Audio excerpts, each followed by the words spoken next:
I want to welcome everyone to the Flagler Center and the Stuart Heritage Museum monthly presentation. We're pleased today. I'm disappointed that we had to postpone it because of the storm last week, and I feel that may have impacted a little bit of our attendance, but we're pleased to have all of you here. Mark Perry, Director of the Florida Oceanographic Society, longtime local resident, been a lot of the driving force behind the environmental adjustments and concerns that we have in the community, and proving I'm not the fault of it. So I'm going to give him. Thank you. Yes.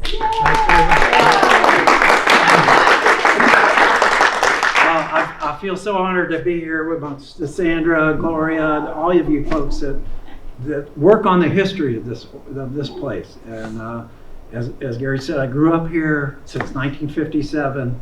I spent a lot of time here and then went away to college, Mercury, and came back in '78. And I came back because I wanted to know what was going on with this Florida Oceanographic Society. Because my father had kind of helped found it back in the '60s, and I said, you know, there was something going on there. I was working with the University of Miami off the Yucatan Peninsula, and it came to me and says, you know, God said, you got to go back there and figure this out. What's going on with this oceanographic? So I said, okay. And I came back, and I'm going to tell you a little bit about the history, but it kind of how it ties into our town of Stuart, Florida. And a lot of the images you see up here and things kind of go back to those early '60s days when 1964, with the very beginnings in June of that year. And I'll talk about how we kind of got formed and organized. But it has to start with a person, and it starts with people. And it's people like you who make the history of this place. You know, there are places we celebrated this week on Monday, Indigenous Peoples Day. So we think about the Aiz Indians and the Jagas and Tequesta, the people who inhabited this area long before the Spanish ever got here, right? And we go to Tuckahoe, and then we go to places like Indian Mounds and Shell Middens out on the island. And we kind of recognize that, hey, there were people here a long time before we got here. So we're kind of all these migrants got here. We celebrate our fact that we grew up in this great history, and Gloria and I stood up here. We could talk for hours, and we do as we visit at the museum and everything. So thank you for Sandra, and thank you for Gloria and everybody who helps preserve this history. I really want to say that. So what is Florida Oceanographic? Let me kind of just start with this guy. This is James Rand, Jr. of Remington Rand, Sperry Rand, all the Rand corporations. He took over kind of for his father's legacy back in the early 40s and 50s. And he basically was a Harvard graduate. He took over for the corporation. He began putting together corporations like Remington, you know, all the office supply equipment and things like that. But he had an inkling to move down here to this area. And why he did is he wanted to develop this property. This is at the end of Hutchinson Island. It's now known as Sailfish Point. But in 56, 57, he bought this property and what was then looking like this down at the St. Lucie Inlet, just north of the St. Lucie Inlet at Sailfish Point. And he had this idea of developing it into a development called Seminole Shores. And some of us who've been around a while remember this development that started to take place and then stopped, and then it was repurchased back in the 70s, 77 by Mobile Land Development, who furthered it to Sailfish Point. But this is what it looked like back then. And what I'll point out too is there are a lot of mosquito ditches here, and these were ditches that were dug by the local Martin County mosquito control to kind of control for mosquitoes. They would put water into these ditches and run them up and down into these areas. But I want you to notice this little lake right here. That was a lake that had a shack out there by the front, and the McCoy brothers, who bought this property back in 1915, I believe, the McCoy brothers used to import rum from the Bahamas during the Prohibition period particularly, and they would bottle it up for the real McCoy. And the real McCoy was the name given to rum that wasn't cut. It wasn't cut with water or anything else. It was the real McCoy. And my brother and I, when we first got on this property, found a lot of rum bottles, old kind of rum bottles. And my brother Chris has a collection of those down there. So I just thought I'd point that out as a little more history. So back in the 1950s, 57, they hired my father up in the left corner, my father Cliff Perry, to come down from Massachusetts. We're in Provincetown, Mass. Move down here and be the construction manager for what's going to be Seminole Shores. And they built this fishing pier that you can see on the bottom left. It goes right out over the reef. They built a marina that enclosed up in the top area there. They took that natural shoreline, bulkheaded it, and built the marina. And this is the Bathtub Reef area right in front of Sailfish Point, which goes from there down to the inlet. And that's a little hookah rig, and my father and my brother Chris and I are underwater. We're looking at all the interesting stuff underwater. But it was a great place to kind of understand and grow up on.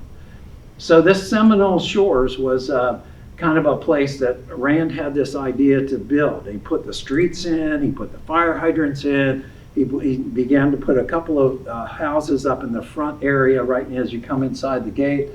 But then he got disappointed. He says, well, I'm done with this development. I'm going to go to the Bahamas and give it up. And he just kind of gave up on it.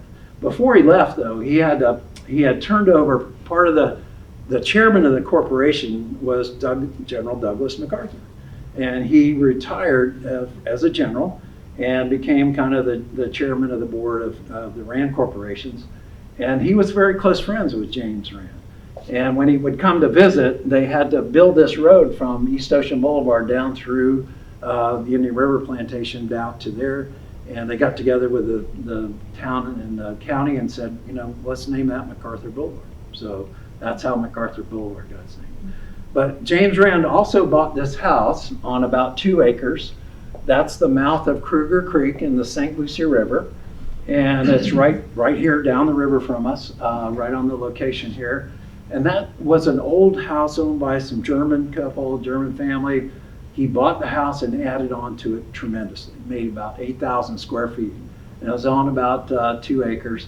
He dredged the part of the mouth of the canal in order to put his yacht and other boats in there, and spoiled the area up on Valor Point, which is just to the north of this mouth of Kruger Creek. So if you look at an aerial, you'll see the mouth of Kruger Creek and the shoreline going east, but you'll see this jutting out place called Valor Point. And again, just like Sailfish Point, he put bulkheads out, dredged out the mouth of the creek, put it in there, and made Valor Point now. So there are homes on there.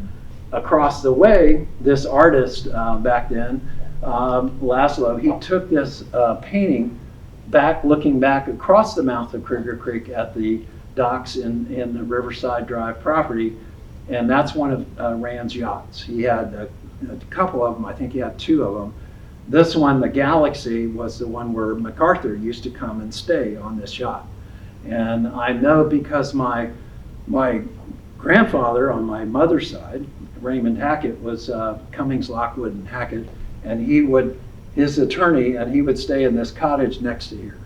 And as kids, we would run around here and play around, and I sometime probably met General MacArthur, but didn't know about that. But that's my namesake, actually.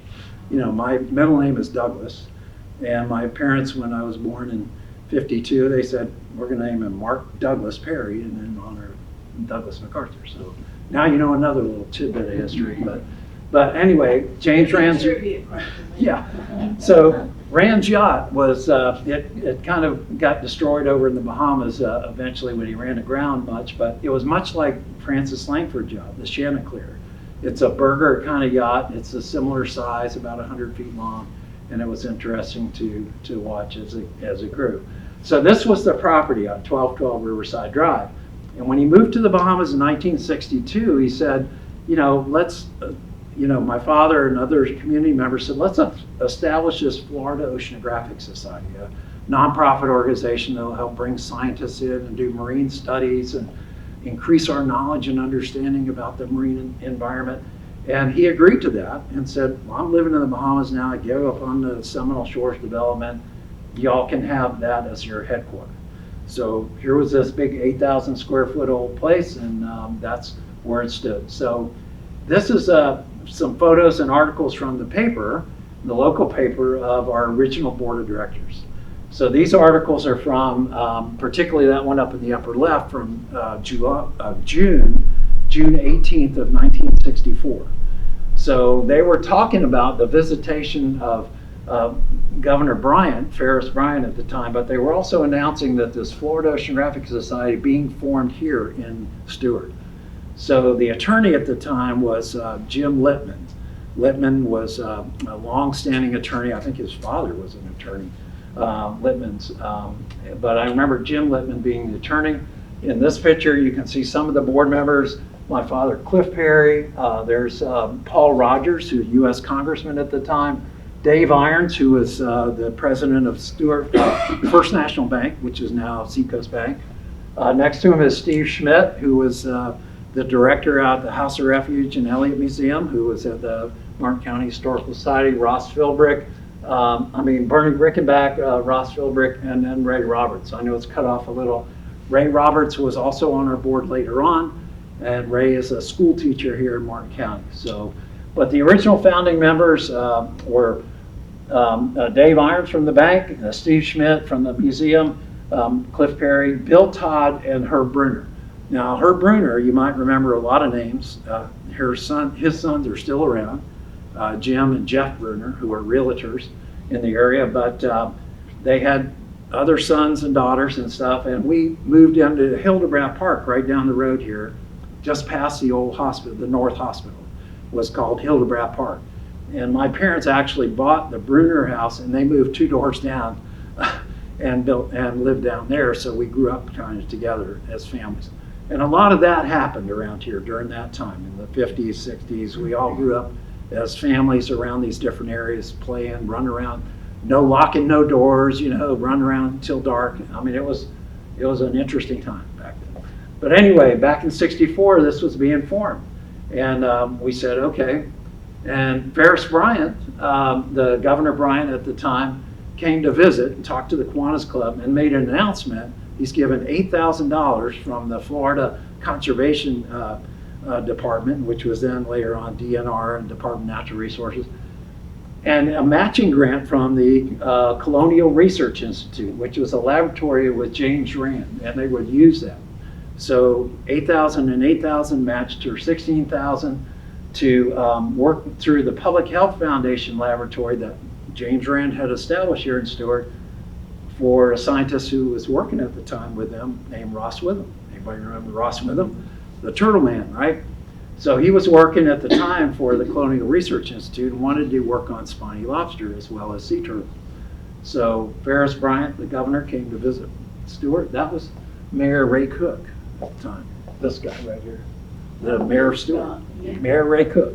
So a lot of history here. So anyway, here is what Florida Oceanographic said, well, hey, let's start talking about what we can do here as an oceanographic society and have visiting scientists using up in the upper left, the House of Refuge. The lower left is the 1212 Riverside Drive on Kruger Creek. Here in the middle is the area of what's called the East 7th Street. This is where the old police station is now, Stuart Police Station on East 7th Street. It was where the public health laboratory was, and they had microscopes and different things in that. And then out at Sailfish Point, or what's now Sailfish Point, right inside the gate at Seminole Shores, they established the Marine Biological Station. And because we had water we could get from the pier, remember the fishing pier that was there? They brought water in, salt water in, and could do a lot of research in there. So they promoted at the time, we have all these great areas and things we could do, and we could do this science around here.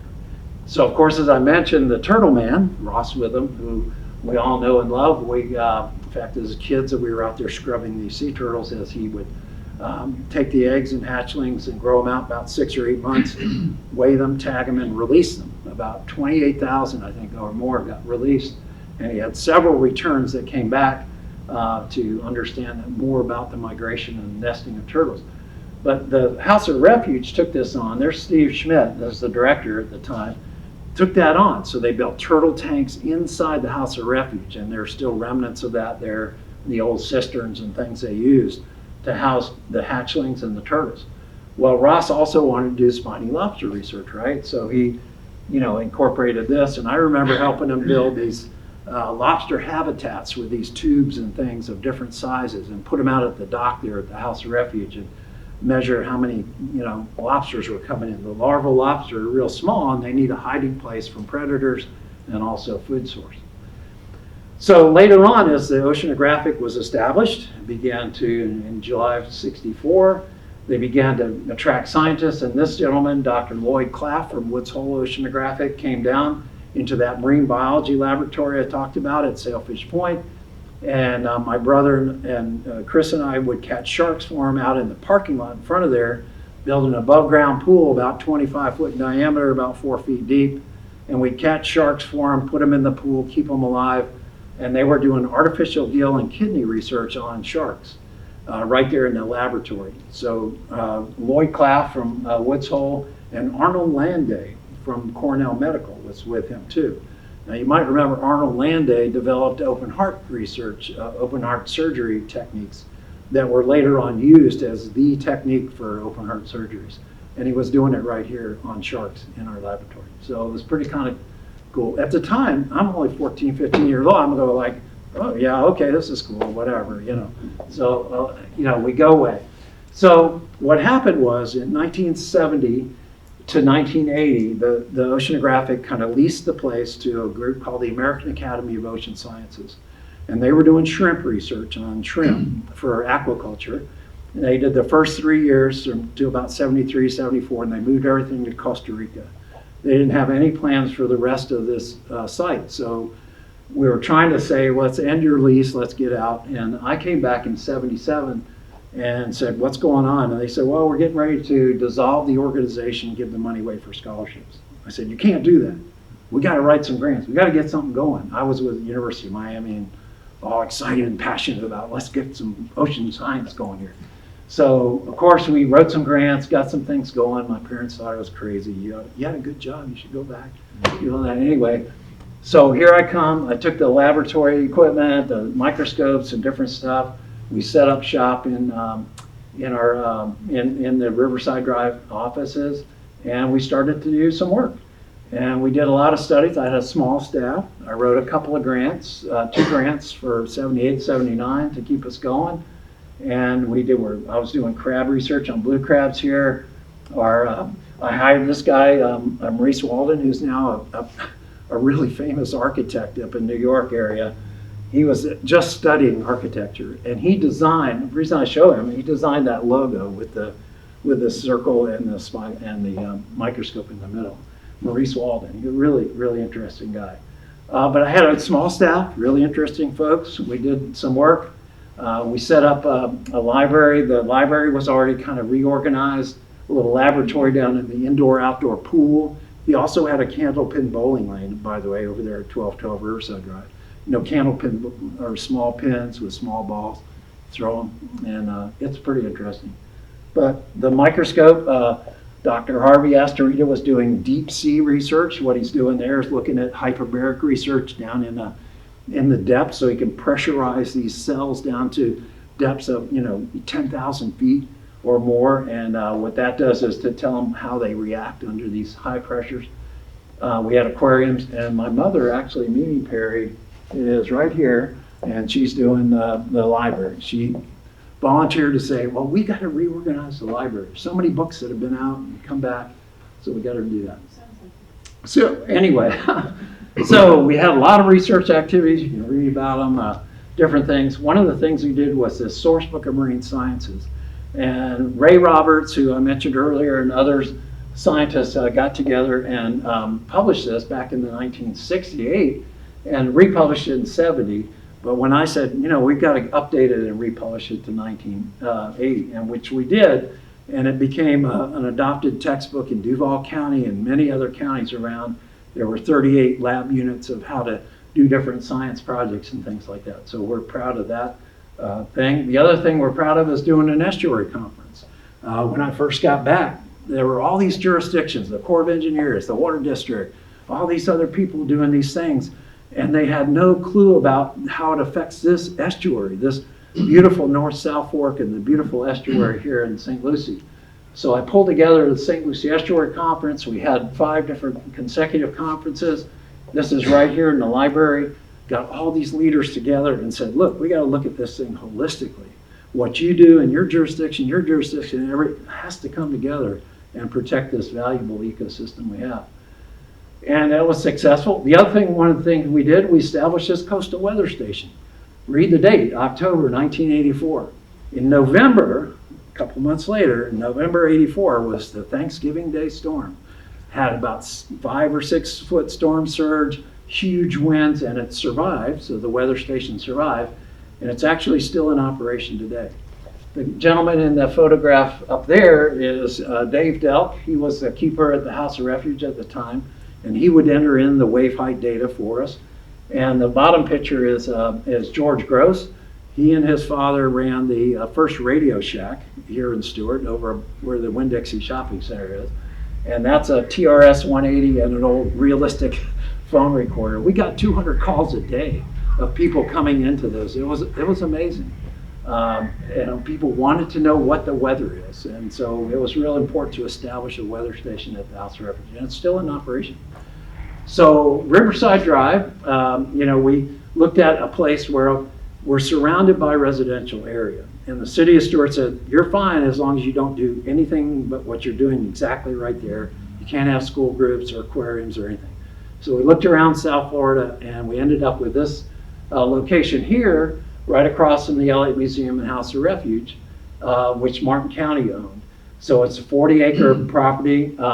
The county bought from ocean to river here at Stuart Beach and 3 miles north at Jensen Beach. And they bought those way back in the 60s for just for public use.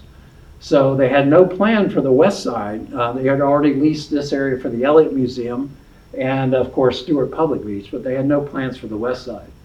So we proposed a coastal center, which would have regional aquariums and nature trails open to the public, and they approved that. So they approved of our concept plan for the coastal center and regional aquariums, and the lease in 1985, in November 5th, was 99-year lease. So I've got to leave $1 in an envelope for somebody in, 2084, for somebody to renew the lease, okay? So I'll be 130-something years old, so I can't do that, right?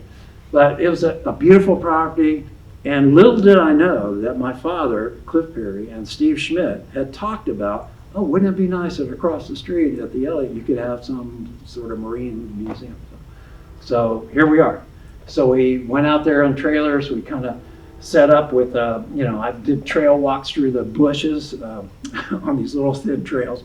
Couldn't do that nowadays. The liability's too high. People would never go for that. But anyway, it was exciting times. We had a lot of great times.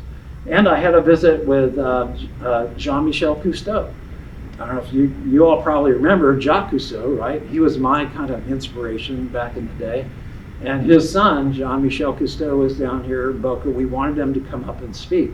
So he came up here to Club Med, what's now Club Med, brought some raw, real footage, no narration or anything. He narrated it, put it on the 16mm reel, and he narrated this beautiful footage and stuff. But I got to show him our coastal center and what we're doing about it, and he was excited about, supporting. He couldn't believe how undeveloped this all was. We left Boca, and I drove him up here, and he's going, I can't believe it. Where's this is so undeveloped. It was great. So over the years, even through the trailers that we had on site, we had great opportunities to have a dive team. We had a volunteer dive team. We had Dave Kirtley. We had the library going. One of the great things we did is Dr. Dave Kirtley used to be here many years ago. And he studied the Warm Reef back then, but he was at Harbor Branch. Then we went out west and did his geology work and stuff in the industry, and then came back to Tallahassee. And out of the blue, I got a call one day. Are you Mark Perry, the son of Clifton Perry, who still has the Oceanographic thing? And I go, oh yeah, here's the Worm Reef down here? Oh yeah. And he came down and he did his taxonomy review. Millions of species all over the world came to our place. He retaxified all of those. It was a fantastic study. The time period, there's actually, we put a plaque on a bench out there at the Bathtub Reef in honor of him. And And these sabellarian worms only exist from Cape Canaveral to Brazil. And the sabellarian worm reef that comes ashore at low tide and forms that calm, shallow area inside the reef, the bathtub reef, that is such a valuable, important resource for this community. I tell the county commission that every time I see them, I'm saying, you got to protect this resource. It's a very unique reef. So we have an exhibit in the new Coastal Center there about that. So in 1994, in December, we opened up the first visitor center. And we had the trailers and everything like that, and I would do walks and stuff, but this was the first time we had an actual visitor center. And we needed to open up something to the public. And here we are at the opening day, cutting the ribbon and everything on the front rails. And my wife Nancy, who's here, we were inside, we were getting ready to open the register stuff and get people in, and she said, don't let people touch the handrails because they're still wet with white paint. Because we were literally still just opening up, right? So it was pretty exciting. But Frances Langford had donated her beach house, which was just up the road from the Oceanographic Society, about a mile or so up the road. She lived, of course, on Jensen Beach over on Pisgah Hill over here, and wanted to donate that to FOS. We eventually sold that, and of course used the proceeds to be able to open the visitor center. So the first visitor center building is this one here. It's still standing today. We've added on to it. We remodeled it and opened it up. But we used to have visitors come through, about 6,000 people that first year, grew to 9,000 to 12,000, and now today we have about 62,000 visitors every year.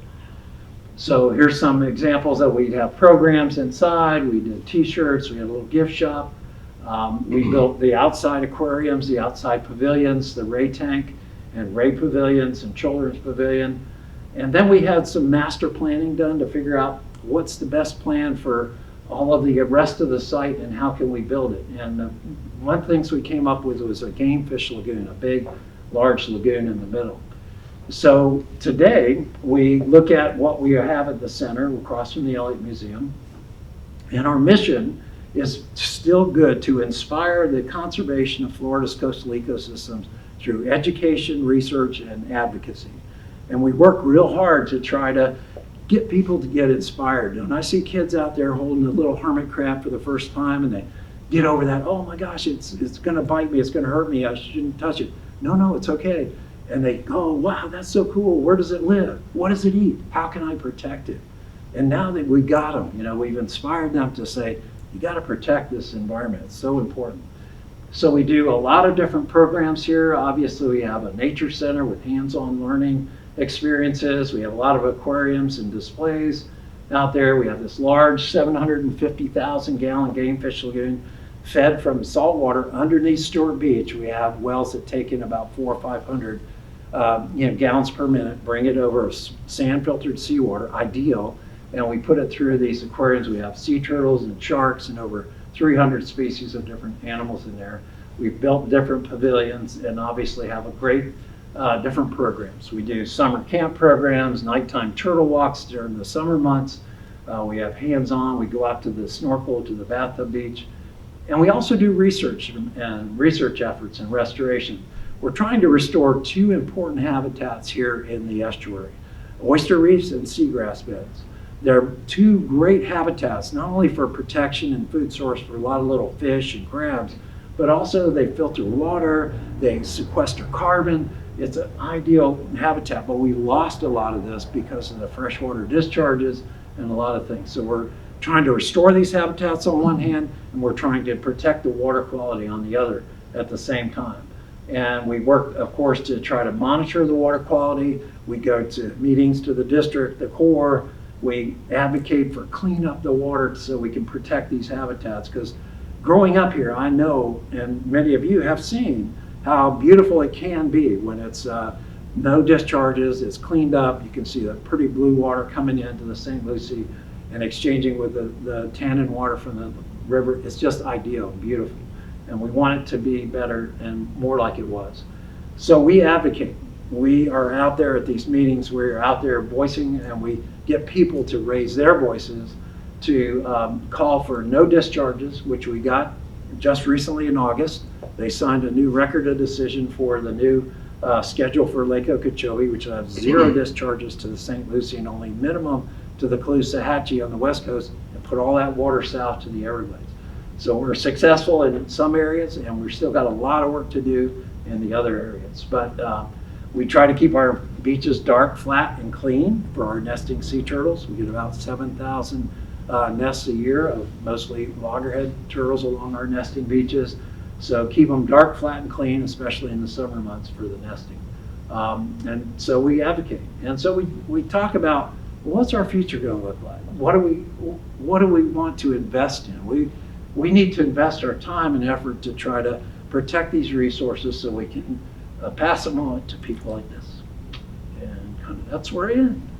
Yay. All good.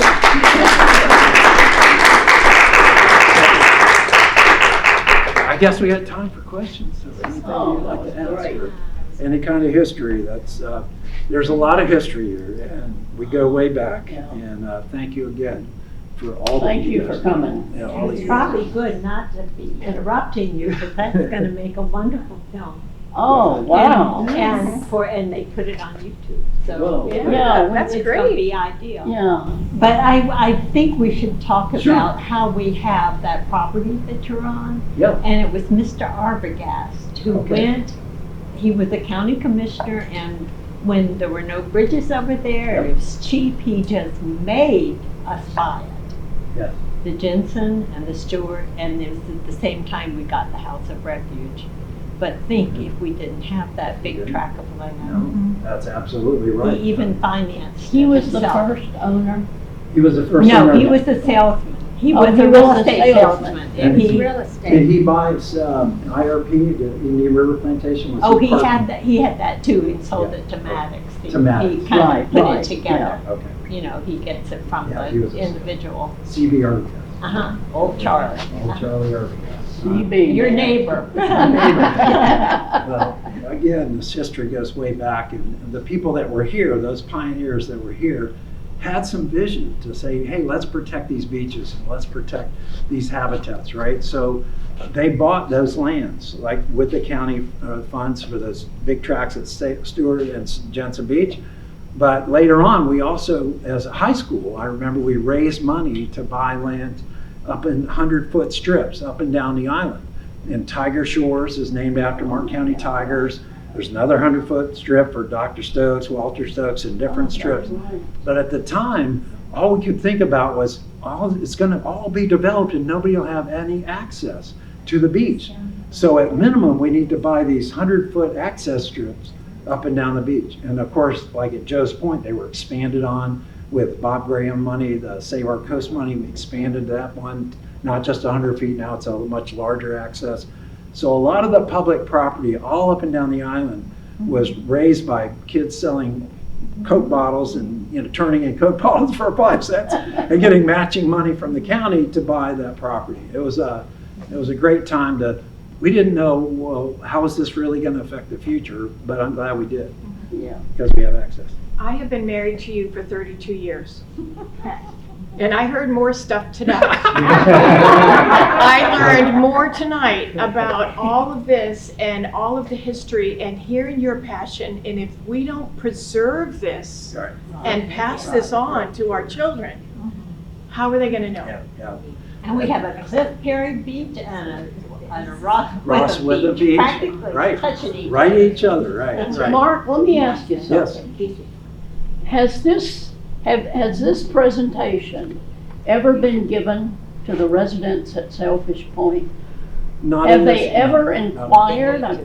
They have, and they've, we've talked to They talk about the many of them. ants, the The Empire of the Ants movie. Oh, Empire of the okay, Ants. okay. Empire So of the many of Ants. them were on our board, and we've talked about the Sailfish Point. But you're right, you are the first ones to see this That's right. presentation of It the needs whole. to be, We it needs to be haven't- we given said, more. this was a great opportunity for us to Presentation.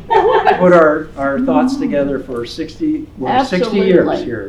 2024, 1964, 60 years. And we've been open at the Visitor Center for 30 years in December. So this is our kind of a big anniversary. So we're planning to Oh, show that's this right, 60 around a years. couple of And times. So. Don Armstrong designed your little Yes. coastal Yes. center, Yes, he and did. he was founded Stuart Oh, my Heritage. gosh. So how about that Wow. connection? Yeah, He yeah. founded Stuart Heritage. He did, yeah. So when what Sandy's talking about is he built and designed this first little building here, the visitor center that we have. That one. Yep, the Francis Oh, Langford Visitor yeah, Center. oh, yeah. So And this it's is so nice that this he's is kept Don that, too. Armstrong, and it's the son, the senior. Right, Don right. Armstrong Senior was on Palm Beach Road, and he was an architect, and he was one of the first architects around this area. Right. But his son, Junior, was an architect, and he designed it. We built this building, but he went on to be an architect teacher over in Tuskegee, Alabama.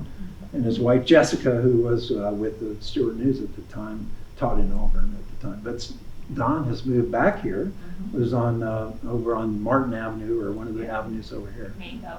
But interesting place to be. And you know, I so encourage everybody to visit the museum. When I get people visiting, like we just had Grant Gilmore come down and do the Rivers Coalition, I bring them over to Stuart Heritage, and I say, come on, you got to see all these great photos and look at Sandy's books and all these great books that she's done. And it's just fantastic that we preserve this history of all these people. Because I mean, I can go in there and look at Jack Hartman, who I remember as an adult, and he was there as a kid in his yearbook in the Heritage Museum. So preserving that history is great. We're so blessed to have Sandra and her family, the Thurlows. Deanna and Todd are here tonight, but also Jackie, who just got a book published as the Palm City. I got a preview of it today. It's the Palm City book, and it's just wonderful. We have the first copy at Woo! the museum. Well, there you have the second. So look I out just for that. couldn't wait to get It's that. coming out soon, and she has done with each community, whether it's Stewart or Jensen Beach or the Hutchinson Island House of Refuge. I mean, all of these things that Sandra's done, and Todd, to bring together, and Jackie, everybody to bring together this history in that format. It's just great. I mean, I sit at my coffee table, you know, and we look at these books and go, wow, look at that. Remember them hunting bears out on Hutchinson Island and doing all these crazy things. It was The amazing. Coastal Center, where is it located? Our coastal center? The one that keeps the record that's been going all those years. You're talking the weather station. Whether, Oh, but the- didn't you have it? That's at Didn't the you House of have it at Refuge. the House of Refuge? It is, it was, it still is at the House of Refuge. Okay. Yes, Oh, we I still, remember putting that in the House of Refuge book. And I yeah, wondered in if I got it wrong. 1984, remember Okay. 1984, we put that up at the House of Refuge with George Gross, the first Radio Shack guy. Show the picture. And it evolved, the computers evolved and things evolved. And now it's digital, and you can go on Weather Underground, and you can click on Coastal Center Weather, and it'll House of Refuge or Coastal Center. We have one at the Coastal Center, one at House of Refuge. Oh, okay. So it's still operating, still recording weather. We still recorded the storm that came through with 65 mile an hour winds and, you know, heavy rains and everything. So it's an important information. So not just for me as a scientist, but us as boaters, fishermen, people who live in the community say, well, I'm going to go out in my boat today. Well, let me check the weather. Well, if you look at how, you know, you're down there in Palm City, it might be pretty calm winds, but you check the House of Refuge, it might be blowing 20, 30 miles an hour out of the east. And Todd knows, well, I'm going to take my boat out today. It's probably, seas are probably 4 to 6 feet. So, but thank you for that. I mean, that's, it's just, you know, those like Ross Witham and Ray Roberts and Steve Schmidt, people who were there before me, were starting this whole thing way back in the 60s. Thinking about it then, you know, and this is when, you know, First National Bank was still getting out from downtown and you know, the Ashley Gang and all that, and it was moving, you know, it was like, wow, we were kind of growing as a community. And the video, in fact, you remember that one I showed you of Ferris Bryant coming down? Yeah. The article in June of 1964, when Ferris Bryant, the governor, came down and Right. gave us a grant. Well, in the middle of that article, they're also recognizing E.W. Dutton. And E.W. Dutton, Oh he my gave him a plaque, the governor did, at that day, gave him a plaque to recognize him for that celebration of Stuart. So the city of Stuart was celebrating what year? 50th year in 1964. So the 50th year of 1964, which you have on your website, is actually that film, that short Oh, film, yeah, They he got did that. lost and found. done by Yeah, E.F. yeah. Dutton, was there. And he did, my parents used to call him Duddy. Duddy, yeah, that was his So, nickname, yeah. E.F. Dutton was He lived here, down by kind of a little Sunrise eccentric Inn, guy, and yeah. he did all these filming in 16 millimeter stuff. And they ended up kind of moving around all these short films about the fishing, about this and that, and sailfish, all this. And it moved around and ended up in what's St. Edward's School, but not St. Edward's, St. Michael's School. And they didn't know what to do with them, so we got them, and I actually videotaped some of them, transferred them to VHS tape, if you remember that, and then also showed them, and then they ended up at the Elliott, and then I don't know what happened to them, actually, because they were made of silver halide actual film, which is very dangerous. It could be volatile if you don't take care of it properly. So it was hopefully archived or preserved in some place. But that film, the one of celebrating, he got an award, a plaque from the governor, Ferris Bryant at the time. Wasn't that cool? I mean, he was giving them the award. It's in the middle of that news article. There's the train. Oh, let me tell you about the train, just off the side, okay? My school teacher in second grade was Mrs. Lowry, okay? Of course, everybody's school. Everybody goes, yes, Mrs. Lowry. So what did Mrs. Lowry do with all her second grade students? We got us over here to the train station in Stuart. We all got our quarter. We gave the quarter to the conductor. We rode the train from Stuart to Hope Sound, got off the train, and then we waited for the train to come back. We got on the train, came back. I'll never forget that. Yeah, she was like a dear soul who took So us you on my went first train. south, I went north. You went north? I went to Jensen and Montpelier. Really interesting. That's what you did? Oh, So God. they went to They years. went north. That's what Gloria said. They went north. We went south. to Hope Sound. So, see, Todd's too young to remember that. Or, you know. Long gone. Yeah. But thank you again. Really, Thank it's you been a so much. pleasure. Thank you. Anytime you have questions.